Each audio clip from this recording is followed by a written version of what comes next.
வணக்கம். இன்றைக்கி நம்ம பார்க்க போகிற சமையல் ஒரு அருமையான கோதுமை ரவை வச்சு சாம்பார் சாதம் எப்படி செய்யலாங்கிறத பார்க்கலாம். டேஸ்ட் நல்லா அட்டகாசமாக இருக்கும். நீங்கள் ஒரு தடவை இது மாதிரி செஞ்சு பார்த்திங்கன்னா அடிக்கடி செய்வீங்க. அந்த அளவுக்கு சூப்பராக இருக்கும், ஈஸியாகவும் இருக்கும். ஸோ வாங்க இந்த அருமையான கோதுமை ரவை சாம்பார் சாதம் எப்படி செய்யலாங்கிறத பார்க்கலாம். கோதுமை சம்பா ரவை எடுத்திருக்கேன். இது வந்து ஒரு கப் அளவு எடுத்திருக்கேன்.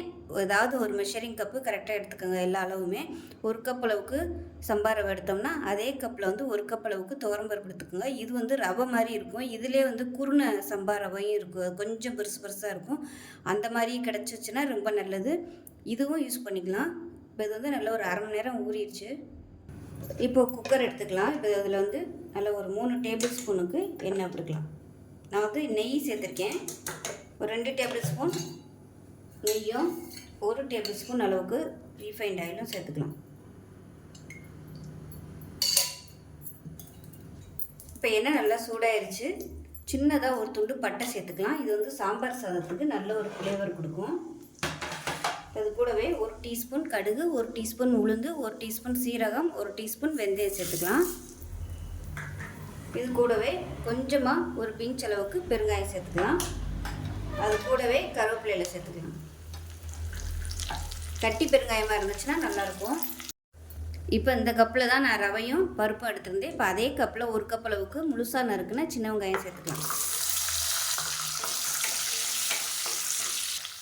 2 பச்சை மிளகாய் சேர்த்துக்கலாம். இப்போ இது கூடவே ஒரு 5 முந்திரி பருப்பு சேர்த்துக்கலாம். சேர்த்துட்டு நல்லா வதக்கிக்கலாம். இப்போ அதில் 1 டேபிள் ஸ்பூன் சாம்பார் தூள் சேர்த்துக்கலாம். வீட்டில் வச்சுருக்க சாம்பார் தூள் இல்லை கடையில் உள்ள சாம்பார் தூள் எதுனாலும் சேர்த்துக்கோங்க. அரை டேபிள் ஸ்பூன் தனியாத்தூள், 1/4 டேபிள் ஸ்பூன் மஞ்சள். இதை வதக்கிக்கலாம். இது கூடவே 4 பல் பூண்டு சேர்த்துக்கலாம். பூண்டு வந்து விருப்பம் இருந்தால் சேர்த்துக்கோங்க. சேர்த்திங்கன்னா உங்களுக்கு நல்லாயிருக்கும். இப்போ இந்த எண்ணெயில் லேசாக வதக்கி விட்டுட்டு மீடியம் சைஸாக 2 தக்காளி எடுத்துருக்கேன். அதாவது எந்த கப்பில் எடுக்கிறீங்களோ எல்லாமே அளந்தீங்களோ அதே கப்பில் 2 கப்பு வர மாதிரி தக்காளி எடுத்துக்கோங்க. இது வந்து பெரிய கப்புங்கிறதுனால 1 கப் அளவு இருக்குது. மெஷரிங் கப்பில் 1 கப் அளவு.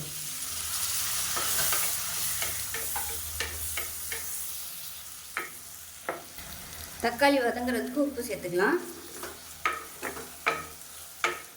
இப்போ தக்காளி நல்லா மசிய ஆரம்பிச்சிச்சு. இந்த ஸ்டேஜில் எந்த கப்பில் நீங்கள் ரவையும் பருப்பும் எடுத்தீங்களோ அதே கப்பில் 4 கப் அளவுக்கு தண்ணி சேர்த்துக்கலாம். நான் நல்லா சூடு பண்ணிவிட்டு சேர்த்துருக்கேன் தண்ணி. இது வந்து கொதிக்கட்டும்.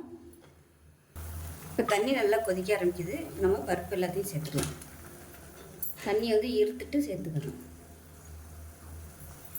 அதே மாதிரி இப்போ நம்ம அந்த ரவையும் சேர்த்துக்கலாம். கோதுமை ரவையும் இது வந்து வறுக்கணும்னு அவசியம் இல்லை. நல்லா கலந்து விட்டுட்டு உப்பு செக் பண்ணி பார்த்துக்கலாம். இப்போ நல்லா கலந்து விட்டுடலாம். கலந்து விட்டுட்டு குக்கரை மூடி வச்சிடலாம். மூடி வச்சுட்டு நல்லா ஒரு 4 விசில் விட்டுட்டு ஸ்டீம் போனதுக்கப்புறம் பார்க்கலாம்.